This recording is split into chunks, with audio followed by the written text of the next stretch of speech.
જંગલેશ્વર વિસ્તાર એ slum act હેઠળ notified થયેલ વિસ્તાર છે.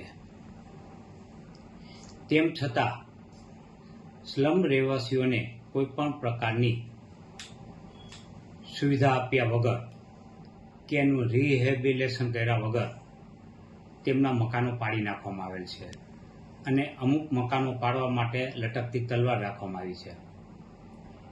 આ તદ્દન ગેરકાયદેસર છે.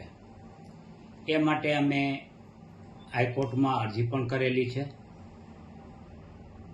મને જાણવા મળ્યા મુજબ હવે રાજકોટ મ્યુનિસિપલ કોર્પોરેશન તરફથી આ વિસ્તારને ડીનોટિફાઈડ કરવા માટે સ્લમ તરીકે દરખાસ્ત કરવામાં આવી છે કલેક્ટરને અને રાજ્ય સરકાર તરફ, એવું જાણવા મળ્યું છે.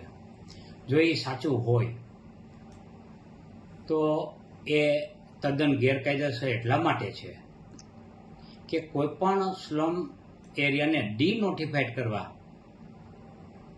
તેમના પુનર્વસન થવું જરૂરી છે. સ્લમ એરિયાના રહેવાસીઓને જે કાંઈ સુવિધા મળી હોય સુવિધા આપવી જરૂરી છે. એમના આવાસો, સરકારી આવાસો હોય કે પીપીવીપી યોજના હેઠળ હોય કે અન્ય કોઈ પણ રીતે એને રહેઠાણની સુવિધા મળવી જોઈએ અને એ રહેઠાણની સુવિધા ગટર, પાણી, લાઇટની વ્યવસ્થા સાથે મળવી જોઈએ અને તે પછી જ ડીનોટિફાઈડ થઈ શકે.